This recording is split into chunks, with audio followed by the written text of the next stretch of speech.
Well, it seems most of the seats are taken. So let me just welcome all of you here, ladies and gentlemen, friends of CERGE-EI.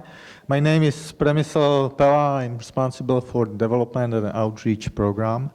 And I'm pleased to welcome you at the next series of the public lectures. Today's topic will be Ukraine.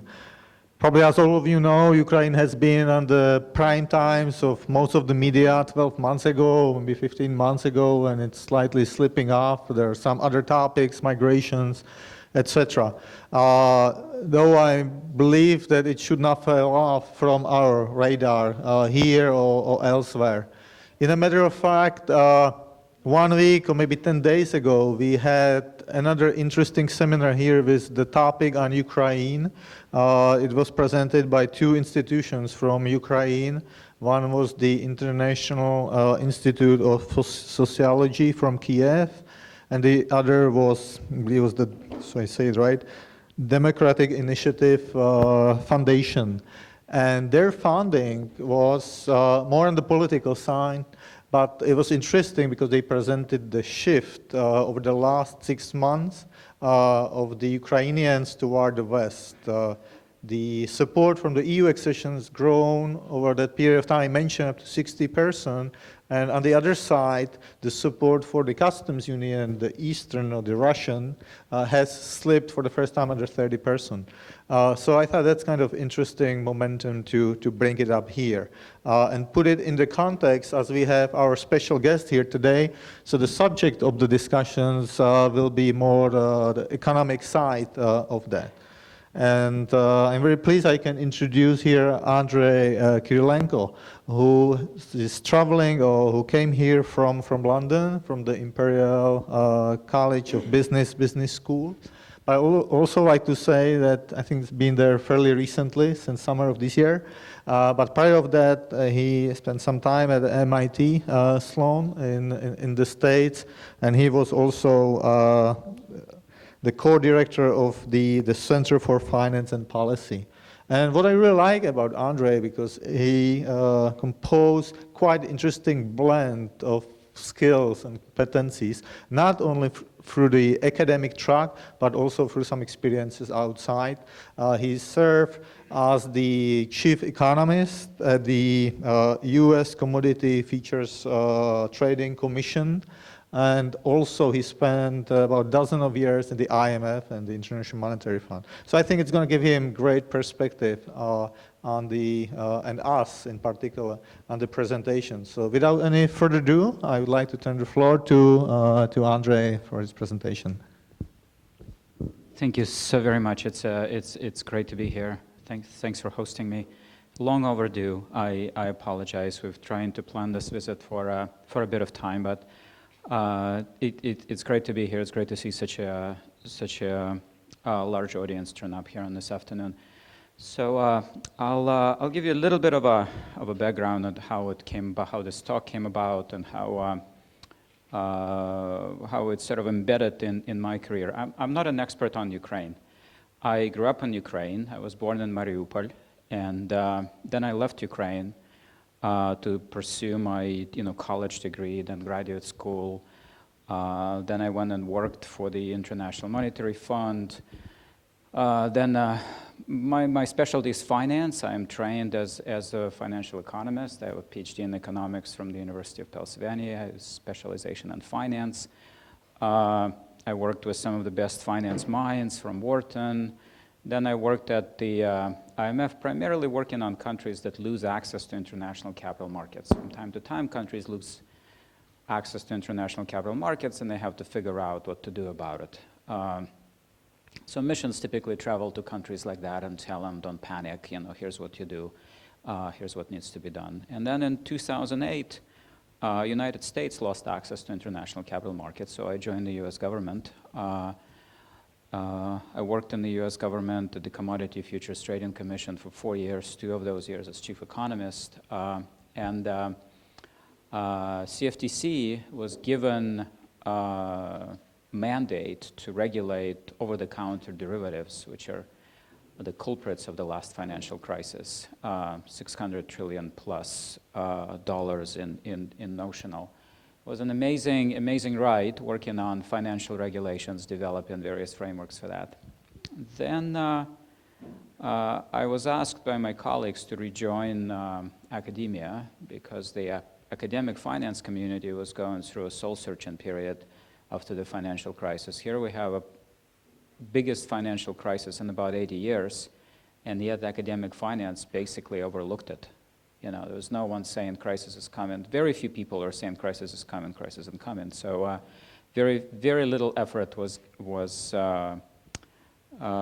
devoted to analyzing systemic risk, analyzing financial crisis issues. So I came back to MIT Sloan. I developed some courses. I co-directed the Center for Finance and Policy with the goal of basically institutionalizing the knowledge that I learned about various financial crises, and including the largest one in which the US was involved, into the DNA of the finance profession. Because without it, you know, students come, students go. I was teaching masters in finance students at MIT Sloan, and they're 21 years old. So when I tell them financial crisis, they were 15. They were just starting to date when the financial crisis happened. I might as well tell them about Star Wars, you know. So if we don't put it into the DNA, we as a profession, it will be forgotten. Things will be forgotten. We need to do it.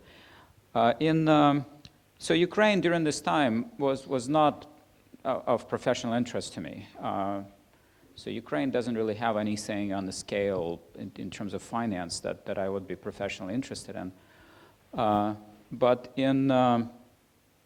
when the snipers started killing peaceful demonstrators on the streets, I asked myself, like maybe some of you, an existential question. It's great to be given, you know, talks and writing papers, but you know, is that really the right thing to do? Maybe I should be helping people. And so I got in touch with the then government of Ukraine through my IMF and US Treasury contacts and said, look, you know, if you'd like, I could maybe tell you something about how some of the things work.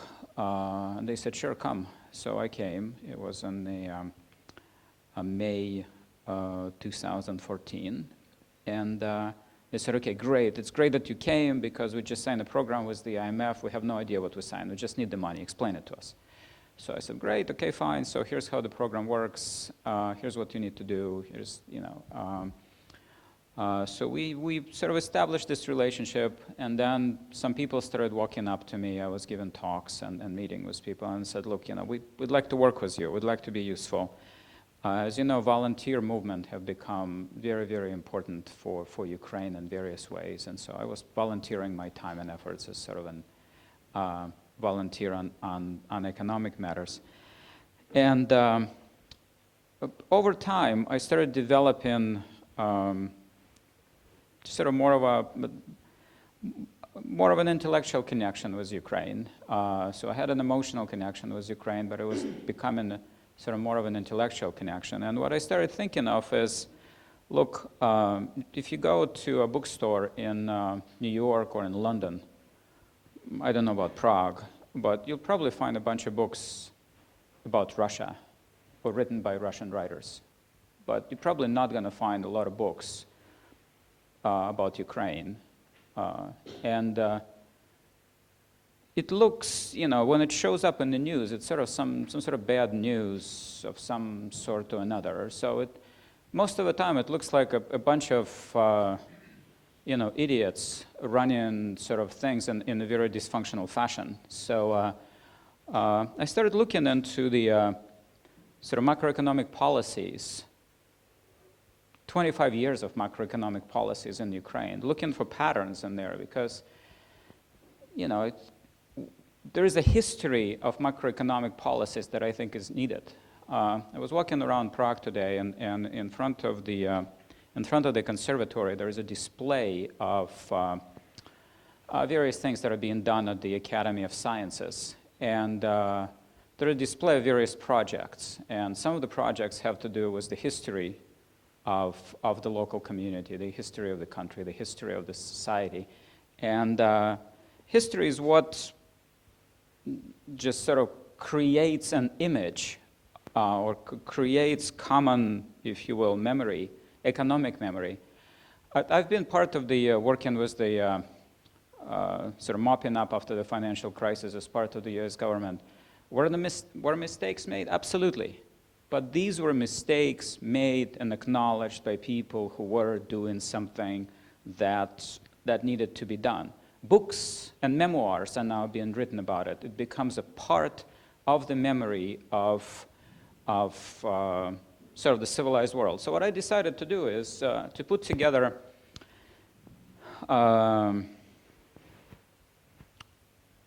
sort of a presentation, if you will, at this point on what in my view is the macroeconomic history. What is the history of sort of macroeconomic development of Ukraine? For what it's worth. At least it's something. At least it's a group of people doing, something about it. It turns out that there's very little I could find that would sort of present me with consistent views other than various documents that the International Monetary Fund put together. So I took it, I know how to read these documents, I spent a bunch of time at the IMF. And so I took these documents and I assembled sort of a framework, if you will, of how, these are my views of someone who hasn't spent his career analyzing Ukraine, but someone who's trained to recognize certain things, who've seen patterns by looking at different countries from, I worked on all the continents with different countries and sort of similar situations, countries that have lost access to international capital markets, they had it, then they don't and whatnot. So what I'll present to you today is I hope, is some sort of a coherent view or some framework that consists of lots and lots of errors. But it is, nevertheless, a macroeconomic framework of Ukraine as an independent country and not as something that's just an underbelly of Russia. So that's the idea, to look at it, to see what's been done, because with this sort of common ground, if you will, or some ground, we'll have an idea of what to do next, what mistakes not to make. I mean, one of the probably thoughts, one of the takeaways from this is by making fewer mistakes, a lot better things could happen. Just don't make obvious mistakes. And then for that, you need to sort of look to history sometimes. So with that, I'd like to begin this sort of talk. Many of you in here, judging by the way you look, are familiar with some of these concepts, but maybe not in the way I'm going to present it to you. To some of you, it may be new. Some of you have just sort of seen references, and maybe you'll see how it just sort of fits together. So I view myself not an expert on Ukraine, but someone who could, contribute to developing a framework that could lead to sort of understanding of Ukrainian macroeconomic framework and things going forward. So how do I sort of think about, where do we start with this? We start by acknowledging failures. There are major failures that Ukraine has experienced. One of the failures is that Ukraine, during the last 20 plus years, has failed to develop a framework for resolving disputes among individuals and between individuals and the state. As a result, periodically, people have to go and figure out a way to do it because the framework doesn't exist in some violent fashion. Ukraine has also failed as a state to protect its citizens against enemies, foreign and domestic. This is a picture of a couple mourning in the aftermath of a rocket-propelled grenade attack on the outskirts of Mariupol, where one of them landed about 500 meters from the house where my mom lives. Ukraine has failed to protect liberty, life, and property of its inhabitants. Here's a picture of, these are dramatic images, right? This is 21st century Europe we're talking about. Here's a family being evacuated, and an elderly relative is looking at them being displaced. These are massive failures. These are failures of the state, the failures of a society. If you cannot protect life, liberty, property, if you cannot protect against enemies, foreign and domestic, if you cannot resolve disputes effectively, there's something in the society not functioning properly. Economically, it shows up as this very sad picture. So this is GDP and constant prices in Ukraine, started in 1992 and up about 2014 when the last piece of data is available on an annual basis. And you will see that it's falls down, the GDP, to about half of what it was. Then it rises, then the rise slows down, and then it just starts faltering. It's forecast by various engaged agencies that the real GDP decline this year in Ukraine in 2015 is going to be anywhere between 11 and 15%. That's massive. That's a huge decline. That's, bordering, on massive dysfunction. And that's after all of this, so, right? 15% decline is bringing you back to some very undesirable territory. So what's going on? Let's try to dissect this picture. Let's try to see. What I'm going to do is that I'm going to separate this picture into periods in order to sort of understand how I see in these periods things developing. If some of you have studied entrepreneurship, sometimes you look at the startup, you have net revenues of a startup, and it kind of looks like a startup, right? So you have, at first you need to spend a bunch of money when you are trying to figure out what you're doing. You're not yet selling anything or producing anything, but there are lots of costs that you need to bear. So your net revenues are negative. Then you start making money, and then hopefully you take off. This is a failed startup. It's a startup that's just sort of gone not very far. So let's try to dissect it. Let's see what are the common themes in this history.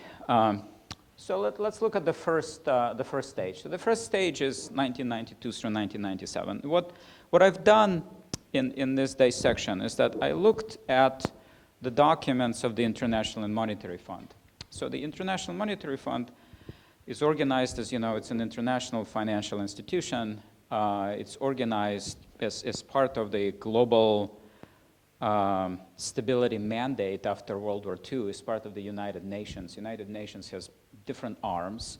It has the Security Council, it has the General Assembly. These are political arms. It has the World Bank, that's the sort of a banking development arm.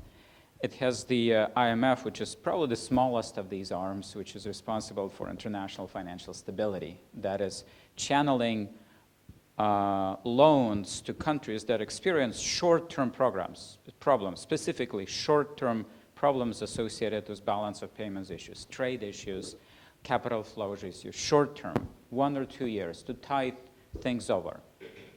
Not 5 years, not 7 years, not 25 years. So short programs, short periods of time. Then there is also the United Nations peacekeeping forces, the military arm of it. So I looked at these documents, and the way that this institution functions, since I spent, as you heard, about a dozen years there, is there are country teams composed of a small number of economists, highly trained PhD economists, and they each responsible for different parts of each different sector: real sector, monetary sector, fiscal sector, balance of payment sector. And behind them, there is an institution that backs them up in their knowledge, in what they need to know. And if there is a program with the country, then they go to this country and decide on whether or not to lend money or not. And even if there is not a program with the country, under Article 4 of the Articles of Agreement of the IMF, every year, every country that's an IMF member has to open up its books to a visit from something called Article 4 mission, so that a team of people comes and evaluates the economic performance of a country. Every member country, 184 member countries is the last time I looked. So I looked at it and I viewed it as a coherent source, but area department teams and Article 4 teams are, have their own internal reasons to write things the way they write things. There is another group of people within the institution, which if the program has a country, a lending arrangement, there is an internal, so that's like your bank officer, credit officer giving money to someone. And then there is also an internal risk management officer. There's an internal team of people that looks at programs and evaluates them and looks at what works, what doesn't, why didn't it work. And this is supposed to establish sort of common principles, common frameworks, and learn from it. And so what I looked at is both sets of those documents, but primarily at those evaluation documents, documents that evaluate what didn't work out. And it's supposed to be brutally honest. And these are not the people who are responsible for giving out money. Area department teams are supposed to, have clients. So they go out there and they establish programs under strict guidance. But many of these programs, which are supposed to last, relationships which are supposed to last a year or two or three, whatever, end up lasting decades. Why? It's not designed for that purpose. Why is it lasting decades? What's not going right? So what I've done is that I looked at various documents associated with the relationship between Ukraine and the IMF, and I put together information that I think provides a composite picture of what's been going on. So what's been going on? So there's a first stage, 92 through 97. There's a succession of non-stop IMF programs. And their goal is to put together something resembling macroeconomic policy framework in Ukraine. At this point, there is very little. There is very little knowledge of what needs to be done. Institutions are not in place. New institutions need to be created. And it takes a bit of time. There is a sort of massive economic contraction during this time. It's not dissimilar to many other countries that were liberated from central planning and communist rule. So the assessment, ex post assessment of this, so the brutally honest assessment is this. So the IMF assesses its own programs and says that slow pace of reform and market-enhanced institution kept the economy in a growth rut. And the number one factor that keeps it there is the prevalence of rent-seeking and the absence of strong private sector lobbyist favoring reform. So the prevalence of rent-seeking should look familiar. It shows up in a variety of different ways. Corruption is one of the ways in which it shows up, among other things.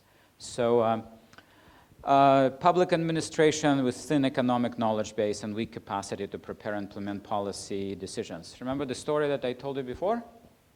May 2014, not 92, not 97. I arrive in the country and I'm being asked how are the IMF programs put together? Seriously, that's been like over 20 years. So we still don't know how the IMF programs put together. So weak capacity is still there. In fact, one of the things I walked away with after that visit to Ukraine is a very strong sense of lack of capacity to govern.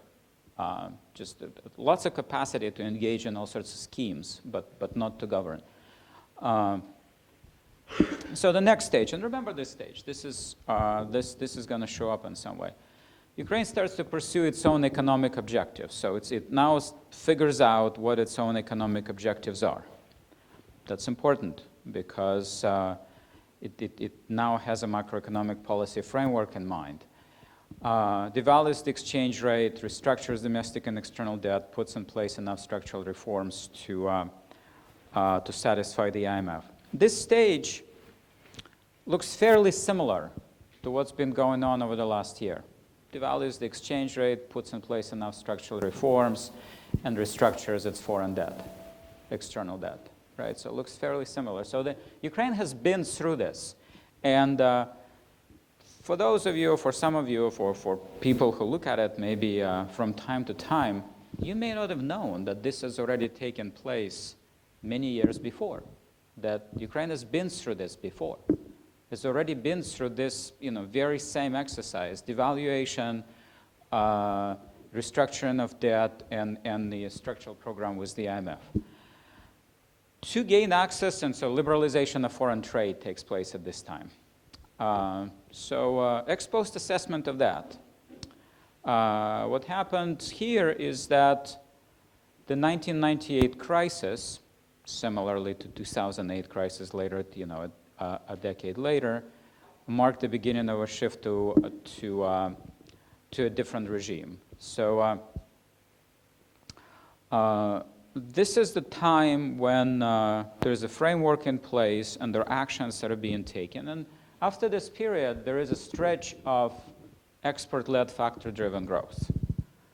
So these are old factories that are now running on cheap labor, cheap gas until 2005, and have access to world goods markets. So you can produce it cheaply on assets that don't cost you very much, that spew in clouds and clouds of black smoke into the atmosphere. You don't have to pay for it, you don't need to worry about it, and then you can go and sell this stuff in world goods markets.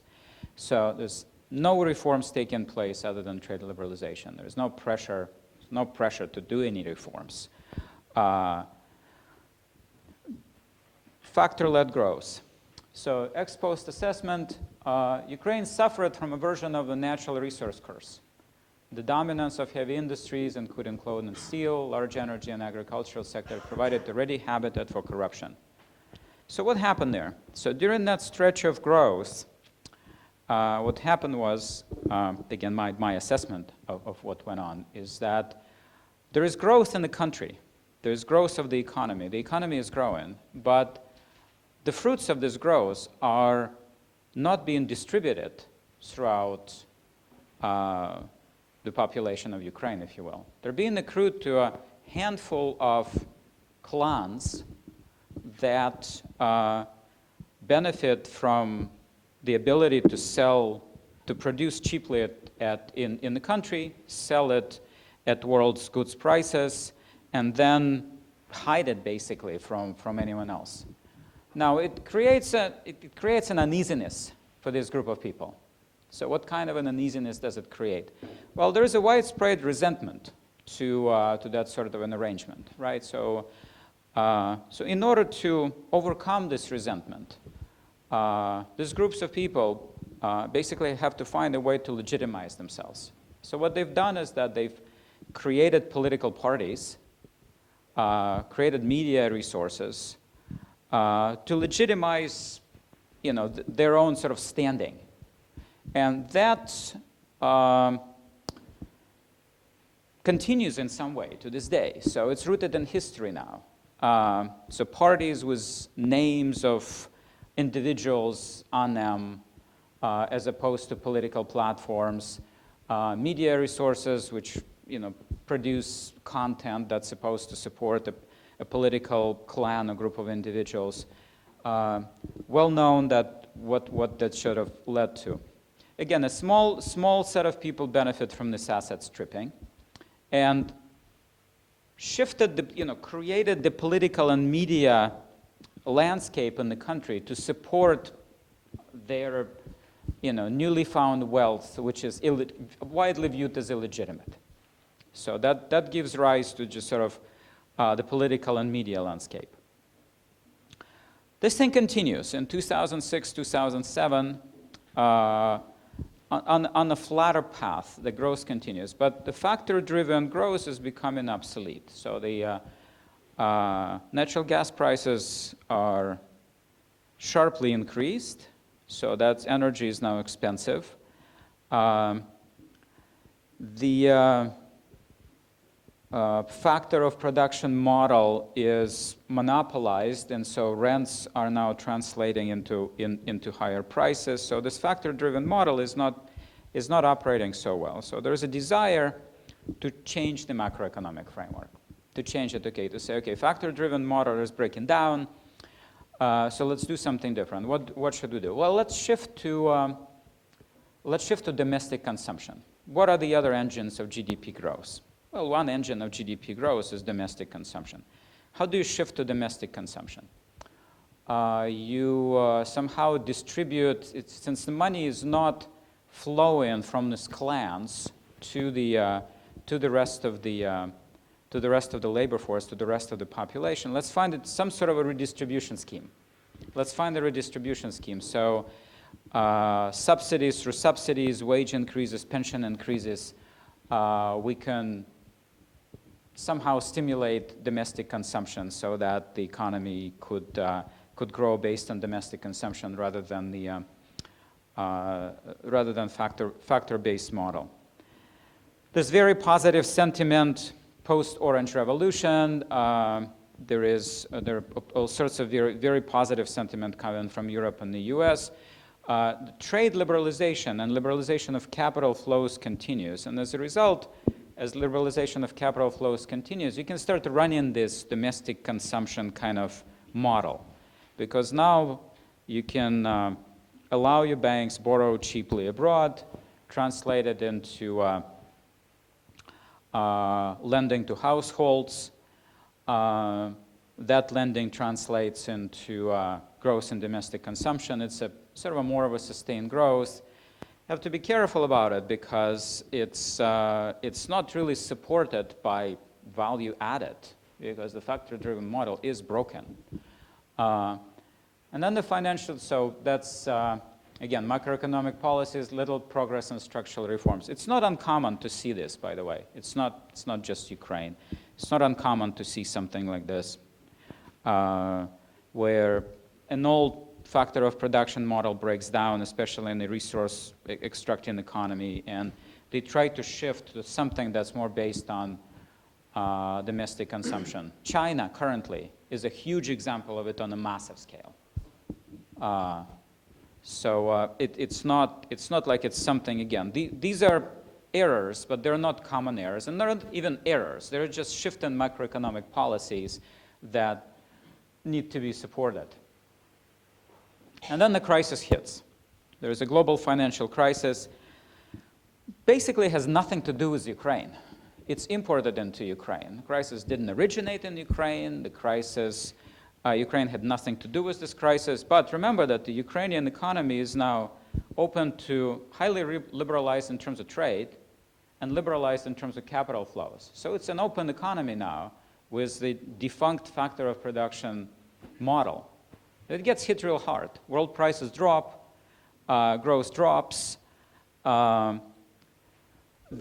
economy suffers, these sort of policies of supporting domestic consumption through redistribution of surpluses continue, but there are no more surpluses. So the government starts running into budget deficits because it needs to continue paying those pension and wage increases that it promised, but it's now not collecting in taxes what it thought it would be collecting. So it starts running budget deficits. Some of those budget deficits it is able to cover through some external borrowing.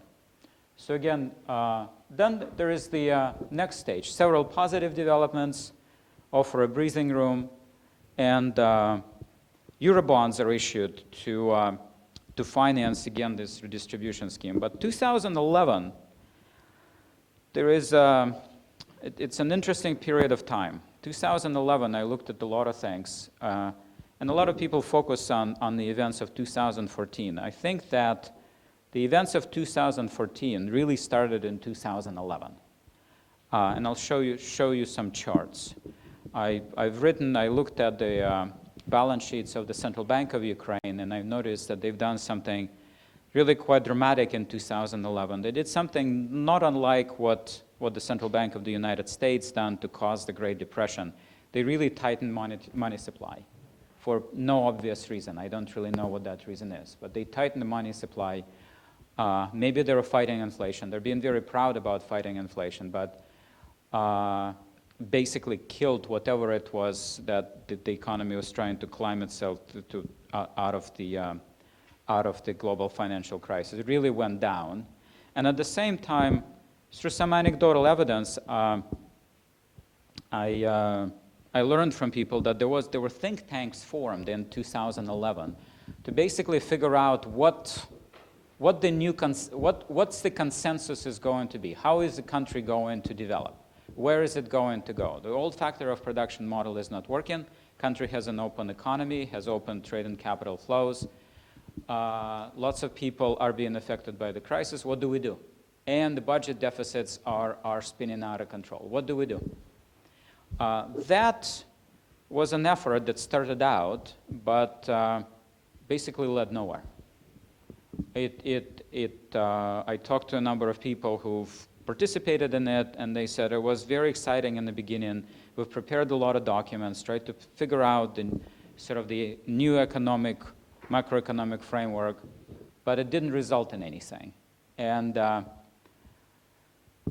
again, it's an Ukraine internal development that's partly driven by the political landscape and the media landscape that surrounded it, and the fact that it's a democracy and elections, happen, fairly frequently. When they don't happen, you have people showing up and toppling of governments. So 2011, 2013 is the period of time when is basically internal tensions developing to the point that something is going to happen. And this happened in these events, dramatic events happen in 2014. Then through March, you have all sorts of bad things happening. You have what's called, negative shocks to aggregate demand, negative shocks to aggregate supply. You have negative shocks galore.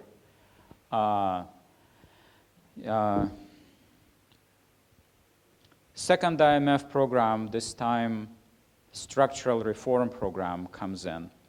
Going back to that analysis of the first IMF program, when I was asked to look at it, quickly looked at it. IMF programs are basically systems of equations. There are equations somewhere behind it that you need to understand. They're not written anywhere in these documents, but they're equations that link things together. And then they're presented in some way within tables. So you need to look at the tables, and in these tables you will see references to these equations. And then you can piece together what this framework actually is. If you don't know what these equations are, you wouldn't know where, and don't know where to look for them in the tables. It kind of looks like you don't know what you're looking at. And it's not because, people are not necessarily smart. I mean, if you ask me to look at the blueprint of a nuclear reactor, I also wouldn't know what it is. So, you just need to be in that and understand how it works, right? So I looked at the first program, not this one, but the one that this one replaced. And the first program was basically a program that was not for Ukraine. It was a program that was put together in the spring of 2014 to ensure that gas continues to flow to Europe. All the money that went into Ukraine went out the other end to pay for Russian gas. So every single penny. But it's a program nonetheless. So it was replaced by this, which is more of a program that's supposed to be a macroeconomic stabilization program with sort of a structural benchmarks. And it's a lot of money, $17.5 billion, not dispersed all at once. And there are risks in it. This program is an interesting program. You look at inside the program, you look at the assessments at the back of it, at the documents, and here's what it says. The combination of macroeconomic and political risks now facing Ukraine is exceptional. If all purchases under a program were made as scheduled, if peak fund exposure to Ukraine would consistently exceed corresponding medians in recent exceptional access cases, i.e. Greece. In terms of GDP, the fund is lending more money to Ukraine than it lent to Greece. So there is, in 2019, under the program, the Ukraine is expected to repay the fund 50% of its GDP. No country can repay 50% of its GDP to an international financial institution. It's just not going to happen, right? So it will change, it will be restructured or whatever. It's exceptional. Why is the fund doing this? I mean, staff members who are writing this want to, hedge their risks. So when they're asked why did this thing blow up, they'll say, look, we've written, it's really, really super risky, under, optimistic scenarios. Meanwhile, what this program is doing, in my opinion, is trying to revamp the old extractive model, which is a bad thing to do because it's broken. This is an old Soviet truck that it's not going to drive anymore. How can we see that? Well, let's look at it. These are the numbers put together by the State Statistics Office. And this is what's called earnings before interest and taxes for different industries. So this is like before companies, that's across companies in different sectors in Ukraine. And before companies could pay interest to their bondholders and taxes to the government, let's hope that they make some money off of which to pay it, right? So let's see what happens. In metal products, negative territory since the financial crisis. Chemical products, negative territory largely sort of within a sort of a margin of error. Non-metal mineral products, negative territory, right? From which to pay their taxes and income on its debt. Now you can say there's a lot of caveats around these numbers. Companies hiding their earnings or transfer prices and various other schemes to make sure that they don't pay taxes and they could restructure their debt and whatnot. But these are not optimistic pictures. And these pictures start out notice in 2011, there is a bump up and then down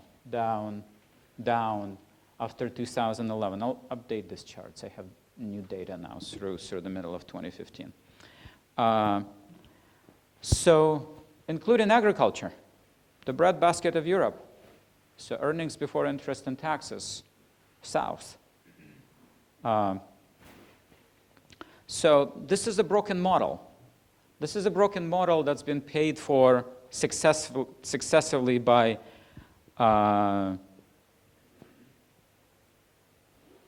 consumers of resources produced by Ukraine, then subsidized Russian gas, now international financial institutions, right? So it's a model that's sort of not taken off. It's a model that's being rebuilt to collect rents. So you would say that, okay, so this is a very sad picture. You're now telling us that things were bad, and from what you're seeing, we thought possibly that the program with the International Monetary Fund is going to lead to something. It's a good thing. And now you're telling us that it's actually not a good thing, that it's disguised as something good, but in reality it's still rebuilding the old stuff that led to these problems all throughout.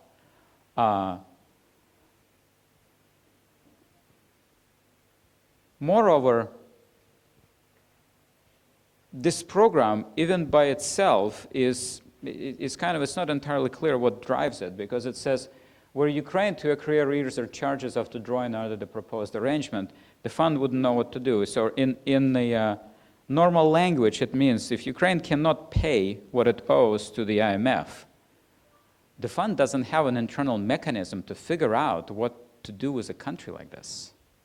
It hasn't experienced situations like that. It's out on the risk. It has a problem all across the board.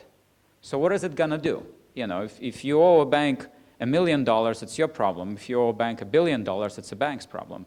Ukraine is now IMF's program. So, whatever complacency you see in various parts of underperformance, could in some way be justified by the fact that, look, what are you going to do, walk away? You don't have an internal mechanism to deal with a creditor of this size. Exceptional risks, vested interests. I told you about the political landscape. This is the history. Okay, so this is my view of the history of macroeconomic policies. Here's the positive side, or if you will. these are macroeconomic policies of Ukraine, for what it's worth. They are macroeconomic policies of Ukraine. They repeat themselves. You can see, just sort of where rent-seeking invested interests come from. This is performance in the past IMF programs. They've done a performance review of all the IMF programs than the countries had, and it says Ukraine has had an extensive financial relationship with the fund. Performance has been generally poor. It promises things and then doesn't deliver on them. So if that is just sort of the history, if that's the past, 20-plus year past, where are we going with this? I looked at the recent survey done by International Foundation for Electoral Systems. It's called 2 years. I pulled it from their slides, so it's their slides. 2 years after Maidan, Ukrainians committed to democracy disappointed with unmet aspirations. Okay, so let's look at it. So what was the most important aspirations for people walking up onto the central square and some of them dying? Reduction of corruption in Ukraine. So over, across the board, if you add up, the reason people went out is because they felt that it's not working for them. Whatever is there is not working. Biggest issues facing Ukraine, aside from recent inflation and recent conflict, corruption keeps on growing, by the way. It goes from September to June to September, 28, 48, 53%. Corruption, there. Rent-seeking, model not working, not redistributing resources, not allowing productive capacity to be unleashed. Productive capacity is there, very clear. A country of, highly, highly educated people that places a lot of value on education, as acknowledged by some of the people who are sitting here. Talented, lots of resources, not taken off. What are the most serious issues Ukraine as a country faces today by these pollsters? What does the Ukrainian public want? The only way the objectives can be achieved is through a new generation of leaders not tied to the status quo. That's what the Ukrainian public wants. That's according to the survey what it wants.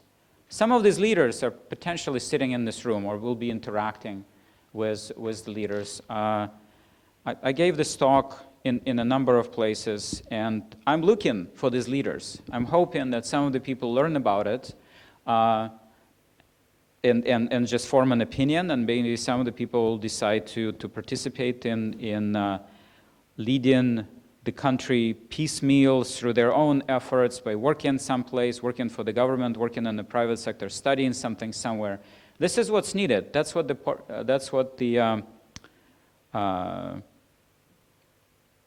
people said they need, right?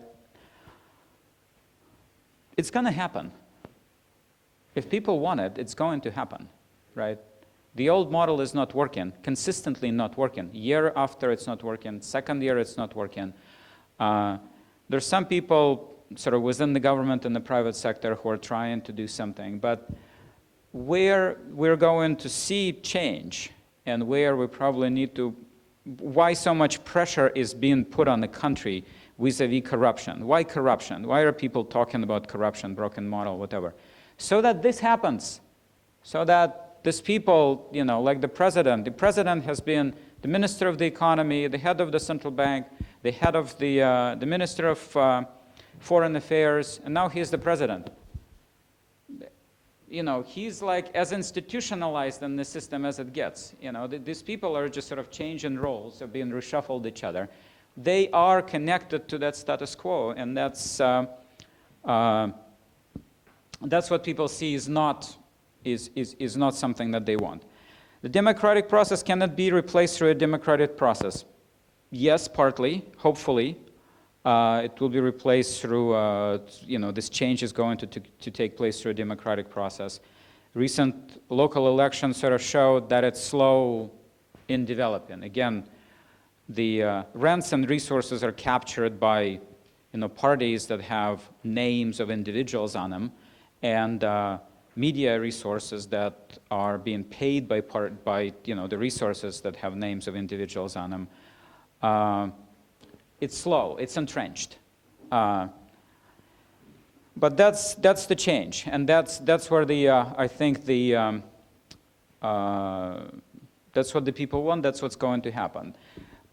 I'd like to conclude this by saying that the purpose of this talk was to, for better or worse, to present you as a view of the macroeconomic framework of a country. I think it would be really, really good for Ukraine to have a book like the one there is a book in the United States called The History of Monetary Policy in the United States, a very famous book by Friedman and Schwartz. Ben Bernanke, in his recent memoir that he is now on the road show, says that when he was a graduate student at MIT, he went to Stan Fisher, who is now the vice chairman of the Federal Reserve System at the time, MIT professor, and said, my math is not good enough, and I'm interested in history, and I'm also interested in how to help people. So what should I do? And Stan Fisher says, look, read this book. If you like this book, this is for you. People either love it or hate it. You love it, you should do this. Just sort of history of monetary policy. If you hate it, don't do it. The litmus test. I hate that book. Okay, so not for me. I'm specialized in finance. Some of you may come to my lecture tomorrow. Automated trading, high speeds, lots of applied math. Bernanke specialized, after reading that book and becoming a central banker, had a career, was life-saving during the time when the country really needed them. So Ukraine needs its history, its past, presented. So it does, in 2015, it doesn't go through what it went through already in, 1998, once. Very similarly, to look at it and say, why do the same thing again? It's going to we know what's going to happen further down the line. And this is the purpose of why I'm here today. Thanks a lot.